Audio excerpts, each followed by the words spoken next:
The Grasswoods walk will take you from Grassington in a big loop, and it'll take you down to the River Wharfe, through the Yorkshire Dales National Park, along the river, and then up through the forest or the woods. You're going to start off the walk to Grasswoods going through the Yorkshire Dales National Car Park. You'll go through the gate at the end of the car park, come down the hill, don't cross the river, come to the Wharfe River, but don't cross it, and then you're going to turn right and walk down. We'll take you from there. The Wharfe River is still really high and raging today, but it's so much clearer. It's definitely filtered out a lot of that gunk. Throughout the valley, you'll see not just the River Wharfe, but there will be tributaries. And because we've had so much water, you'll have to ford them a little bit. When the waters are high, this may be a good walk with water boots.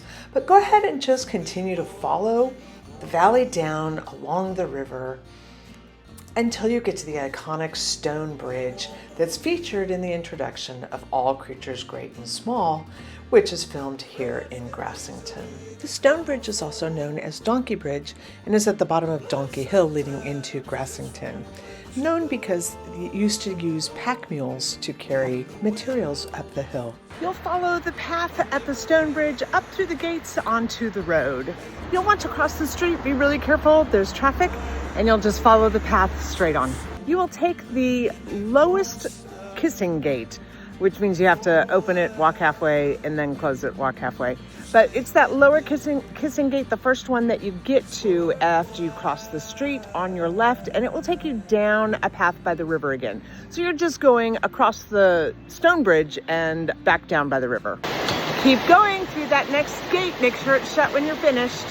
We did this walk on a Monday in the middle of the day, and we saw walkers, kayakers, and dogs all along the way. Paths are well marked and easy to follow. 2 days before our walk, we had an unusual amount of rain, and we did find flooded areas that we needed to get our shoes wet to get through. You've got some steps on fences here, and this is your way through. So you're going to take the stairs up and over the fence. As the river hits these limestone narrows, don't worry, you're not walking along there. You're going to be up on the trail above it. You've got sheep on one side of you,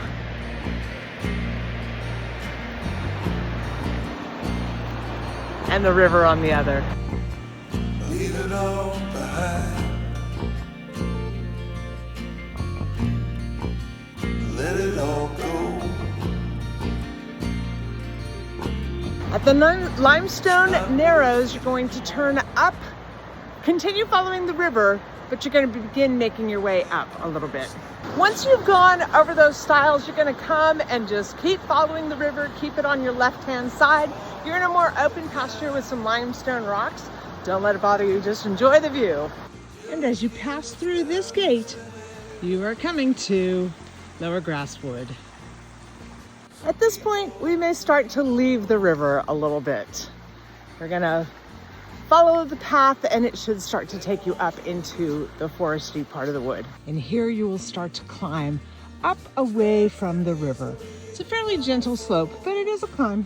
You're going up. Blood sometimes just won't let you go. At this fork in the path, you're going to go ahead and turn right and go upwards. And we have another fork in the path. We're going to go ahead and go right because I can hear a road up there.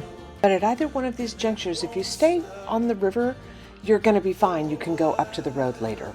And this is going to take you past the shoulder-high ferns. How fun. Little Jurassic experience as you go. You will come to the road, and there is a break in the fence for you to get through.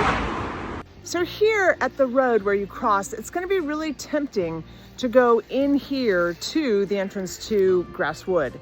But the map we're using tells us to go ahead and walk up the road.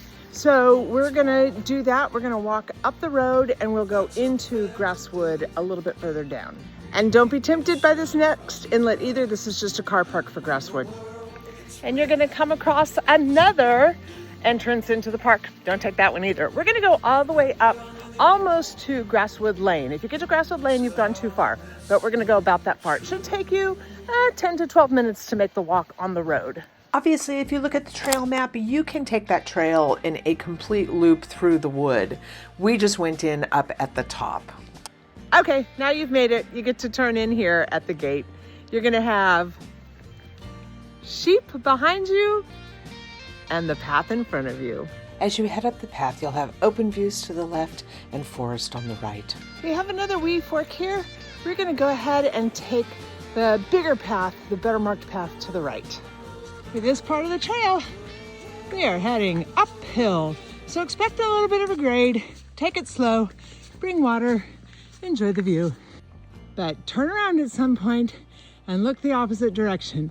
This is why you go uphill, you're getting the views. That was the part that gets your ticker going. Now you got some flatlands. It gets much more comfortable for a little while. So when you come to the fork in this road, you've got some choices to make. We're gonna go ahead and travel on into Grassington, so we will follow our footpath straight the way we were coming.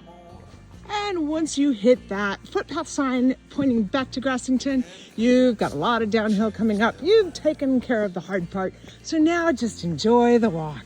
But remember, downhill is kind of tough on your knees, so watch yourself, be careful, take it easy, go slow, and still enjoy the view. The path is going to get really narrow for a while. Don't let that bother you. Stick your fingers in the grasses. And as you get to the end of this little narrow skinny path, which is still downhill, then you're going to come to the open fields and you get to walk across the fields. You're getting a little bit of all the best of the Dales in this walk. You get some river, you get some hills, you get some forest, and you get some fields.